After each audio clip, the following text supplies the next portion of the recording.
Hello, my beautiful, beautiful people.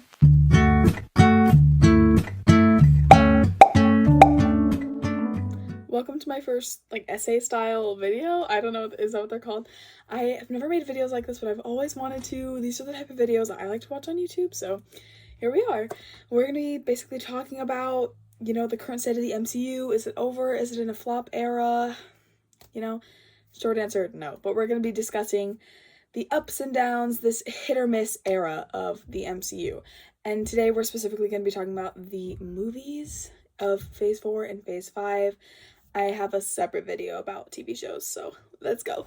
So if you're a current Marvel fan, you've probably heard the phrase, Marvel hasn't had a good movie since Endgame, or the MCU hasn't made a good movie since Spider-Man No Way Home. Okay, don't get me wrong, I love Endgame and I love Spider-Man No Way Home, but I'm going to be breaking down each movie that's come out since Endgame, except Spider-Man Far From Home, and see what's up, because why is everybody hating the MCU right now? Off to an interesting start with Black Widow. Bingle bongle dingle dangle. Too late. This movie suffers from that. Black Widow has a lot of mixed reviews. Personally, I liked it, but I'm a little bit biased because Black Widow was my favorite Avenger for most of my life. I mean, she was the only girl one for a lot of my life, so I feel like younger me was like, a girl, she's my fave. I know a common thing about it is, I just wish it would have come out, in 2012. It would have been so much better. And while I do see that point, in 2012 it would have been a lot more meaningful. It's still a good movie, and we can't turn back time. We can't change when it came out, so might as well just take it as is. Also, if it came out in 2012, we would probably not have Florence Pugh playing Yelena. So I'll take my wins where I can get them. Thank you very much. You can watch it and have a good time. The jokes in it are good. Scarlett Johansson and Florence Pugh have such good chemistry. They play such good sisters. It's really believable in my opinion. Even when, when they're fighting, when they're not fighting, all of it's believable. And yeah, a lot of people are like, oh my god, the CGI is terrible for that one scene that lasts approximately 25 seconds. But it is what it is. Like I said, it's an in-the-middle movie. Moving on to Shang-Chi and the Legend of the Ten Rings. If you think this movie's bad, what? Did we watch the same movie? Because Shang-Chi is so good. This is typical MCU level greatness, okay? It has great stunt choreography. The fights are really good. All the scenes are amazing. They look really nice, okay? Not to mention Simu Liu. That's it. Nothing more needs to be said. Simu Liu did an amazing job playing Shang-Chi. This was the first thing I had ever seen him in, and I immediately was like, you're my favorite person ever. He is so good at playing into the seriousness, playing into the silliness of the character, all of the aspects, and it made Shang-Chi feel like such a good character. We're always rooting for him. The amount of people who hate this movie is literally astronomical. I can't. Eternals.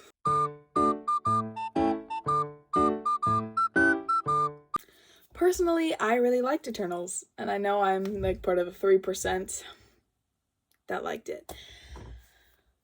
I'll be honest, I 100% get why people didn't like it. It's very, very different, and it's not your typical MCU movie. Every shot is so gorgeous, and I think the director, Chloe Zhao, I think that's how you pronounce her name, I really hope, she did a spectacular job. I really also liked all of the characters, with the exception of one. I wouldn't wish that upon my worst enemy, unless, of course, we're talking about my enemy, Gwyneth Paltrow. Fuck you, Gwyneth Paltrow, you know what you did. Because the only person I really knew going into this movie was Salma Hayek, because, I'm Mexican, so when Ajax died, I died. I was ready to leave. I was like, no way they killed her, no way. Yes, way. But I also learned to really love, so many of these actors. It introduced me to Barry Keoghan, I really hope that's how you say his name, Lauren Ridloff, so many of these amazing actors that I wish I had known before, and now I know because, Gemma Chan. I knew who Gemma Chan was before, but I really got introduced to her with Eternals. The only thing that I don't like is the pacing. I don't think it needed to be 3 hours, but also with the style of the movie, it kind of makes sense that it's 3 hours. Because let's take Eternals out of the MCU for a minute and just make it a standalone movie. It's not Marvel. It makes sense. It makes sense that it's 3 hours because of the style of movie it is. Put it into the MCU, that's a little bit different. So I understand everybody's criticisms of the movie. It's very, very different, and it's kind of like an acquired taste.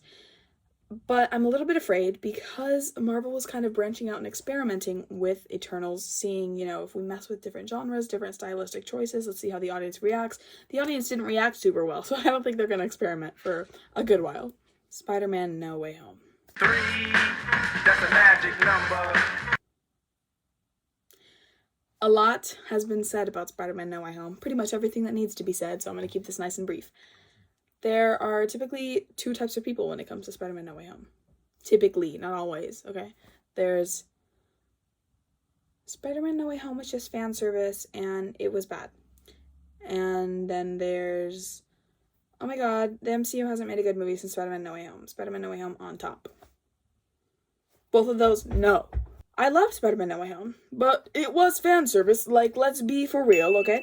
It was 100% fan service, and I was living for it as a fan. Like, come on.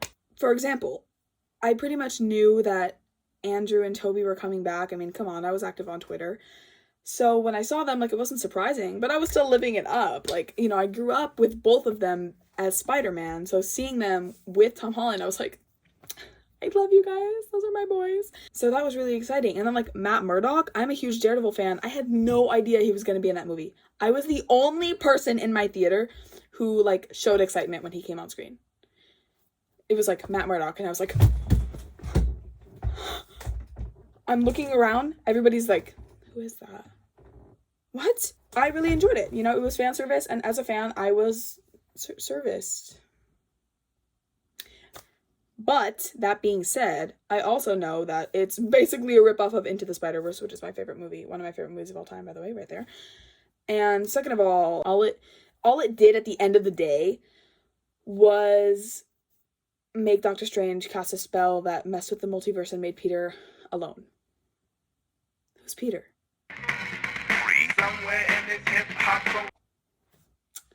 That brings us to Doctor Strange, Multiverse of Madness.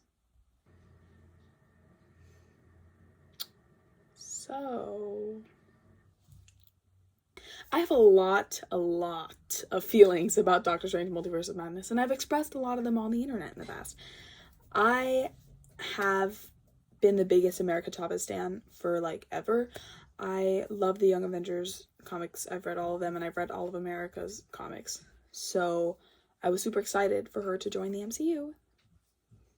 And then I wasn't so excited anymore. I'm about to say some controversial things, so, cover your ears if you're, a little baby. I'm not a big fan of Sam Raimi, okay? Sue me! Squidward. Sue me. Yes, I grew up with the Raimi trilogy. I'm a little Spider-Man girl, okay? I always have been. So obviously I grew up with those movies. That doesn't mean I'm praising him and I don't think he's a great director. I really, truly don't. He doesn't know how to handle female characters, and we've seen that since the start with the way he handled MJ. Let's be for real, okay? He doesn't know how to handle female characters. So the minute I found out he was directing the movie, a little bit of my soul broke off. No. Just no. No. And I know it's not 100% his fault, because it was just what an amazing duo. Say go. Go. Michael Waldron wrote this movie, regrettably. First of all, the way that he handled America, her personality was so different. She had 2% of the sass she usually has. And I'm like, let's be for real. Let's be for real. Not to mention the fact that a big part of her story is that her moms sacrificed themselves for her.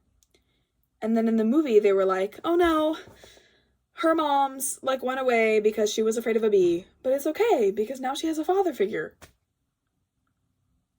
What? And then, don't even get me started on the treatment of Wanda in this movie. Maybe I just need to do a whole other video on Multiverse of Madness because I have a lot of feelings about it. So anyways, every single female in this movie was done wrong. The end. I can't even say on a better note, here we are at Thor Love and Thunder.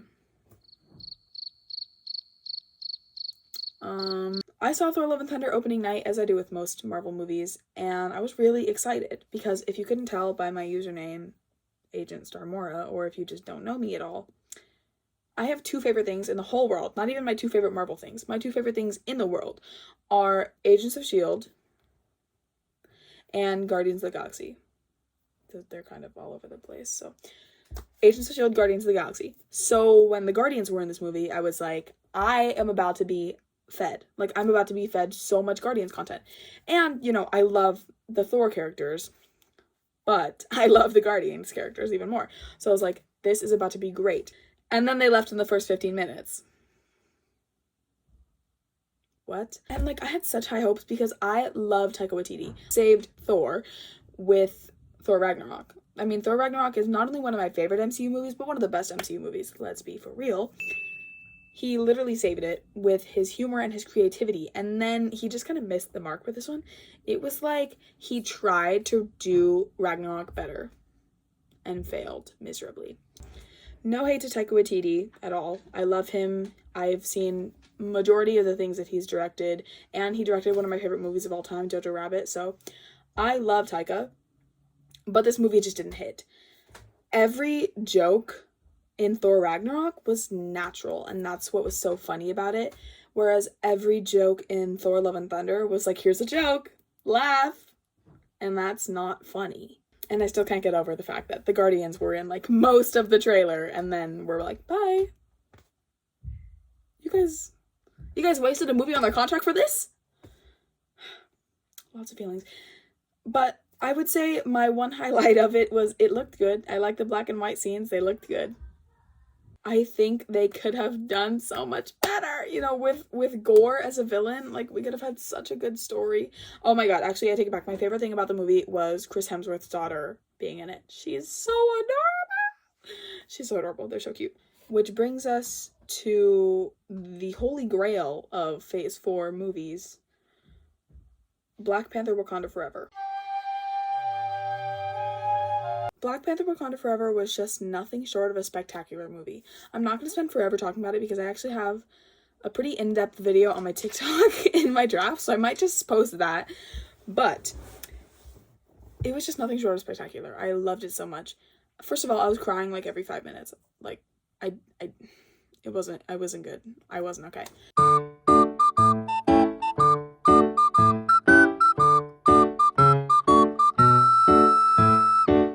It was just such a beautiful tribute to Chadwick Boseman, as well as being such a good MCU movie. Like, they went hand in hand. And I think that it was so interesting and needed to see these characters grieving and living their lives. We got to see so much development in these characters that we've already known for years, as well as introduce new characters like Riri Williams and Namor. And they all just fit together like pieces in a puzzle. It was great. It was so good. I just love it. It's a beautiful movie. It even, you know, has good humor. It's very good at balancing the seriousness, the funniness, and the action parts. So that's all I'm going to say about it on here, but check my TikTok if you want a more in-depth thing. So, truly, Marvel being hit or miss, they go from a miss to a hit and back to a miss. Ant-Man Quantumania. When people asked me to describe Ant-Man Quantumania, the only thing I could ever come up with was, it's like a bad Star Wars movie. It literally felt like a Star Wars movie done wrong because of the inclusion of, you know, different species of aliens. They had so many, but they like weren't technically aliens because they're in the quantum realm. It was just really weird. And the way that they dismissed MODOK as a joke was so crazy. Like, it's the way that in comics, I was actually like, I don't know, I always thought he was a good villain. And then in this movie, for him to just be a running joke every time he was on screen, they wanted you to laugh. They were like, look at him, he's funny. No, he's really not. Like, he's really not that funny. So that was a little bit annoying, to be honest with you. And I just think that they could have done so much better. It's the same way I feel about Love and Thunder. Whereas with these characters, with this villain, they could have done so well, and they missed the mark. But why? I honestly can't put my finger on it. It feels lackluster. Like, it feels like a little bit empty. One thing I will say is, why did they take Luis away? He was the funniest part about both of the other Ant-Man movies. Why would you eliminate him? It makes no sense. Now that I've gotten that off my chest. And, I mean, I've been annoyed about this for a while now, but recasting Cassie, again, was just a little bit annoying. But then, we got saved. Guardians of the Galaxy Volume 3. That's it. The Guardians of the Galaxy just mean the absolute world to me, and I was crushed going into this movie because not only do the characters mean so much to me, but the cast means so much to me. You know, to have known them for so long, the first movie changed everything for me. Like, it changed my love for Marvel, and I just love it. I love it so much. I could talk about it forever and ever. But not only was the movie such a good send-off for these characters, but it was also just a good Guardians movie. I thought the soundtrack to this one was just as amazing as all of the other ones. I mean, the full circle moment and moment of closure between Peter and Gamora makes me cry every single time. Like, when she said, "I bet we were fun," I can't. I'm about to cry. Hold on, pause. Anyway, and, you know, just getting to see these characters together one last time just meant a lot. I am literally about to cry. This is so embarrassing. Every single flashback scene with Rocket made me sob. Like, every time. It makes me cry every single time that story is told, and it's just so heartbreaking. But one thing that I admire about it, like all the other Guardians movies, is its ability to balance the sadness and the humor. Because the Guardians are so funny, and we had some of their best humor in this movie, in my opinion. And I mean, arguably, this is the saddest Guardians movie of all of them, for obvious reasons. So to balance those so well is hard to do, and I think that they did it so well. I just can't talk about this movie enough. Like, I loved Guardians of the Galaxy 3. Which brings us to the most recent MCU movie that just came on Disney Plus like 2 days ago, actually. The Marvels. Fiesta, salsa, quinceañera, baila. The Marvels is another one of those movies that was much more up in the air. You know, some people loved it, some people hated it. Obviously, a lot of people are gonna hate it if there's 3 female leads. I honestly loved it, and I went to see it a couple of times with my friends who had never seen any Marvel things before, and they loved it. I always admire a movie that can do that.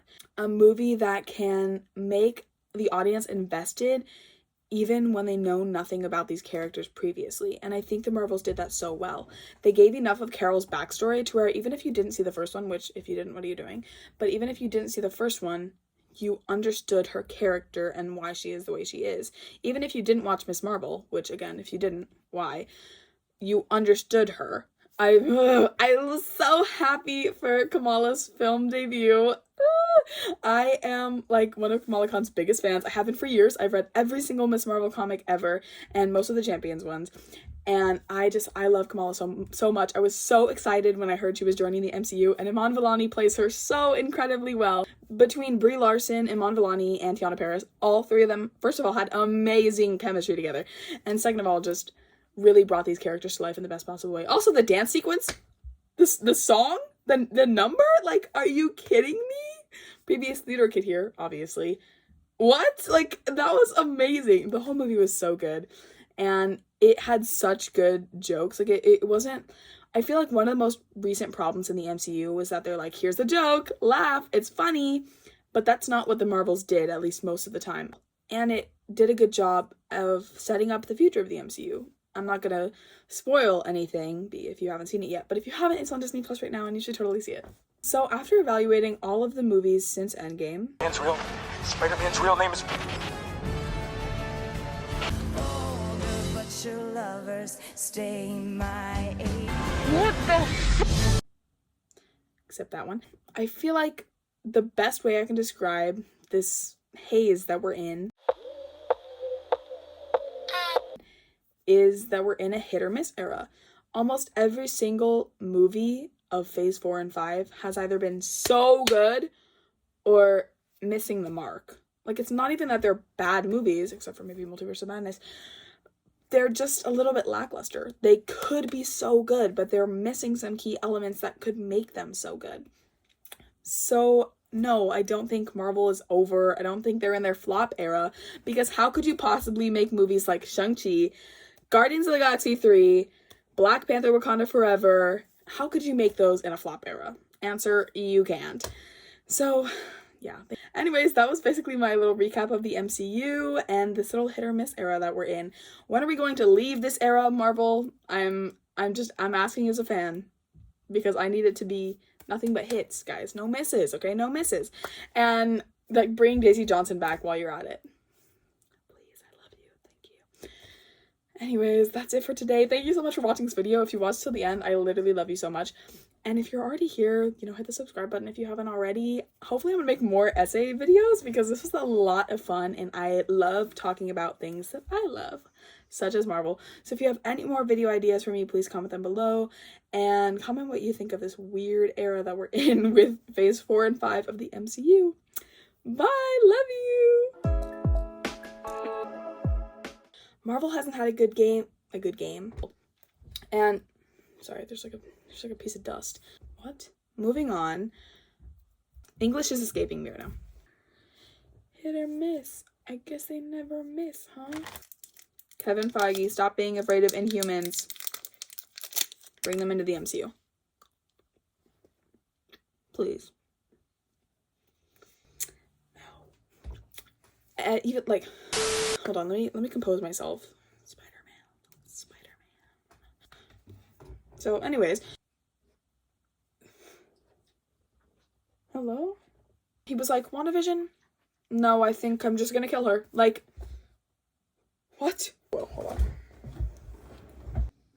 Are you done? Hi. Can you go back over there and try and film video? I feel like I was gonna say something else, but I can't remember. La la la. Ant-Man. Oh my god.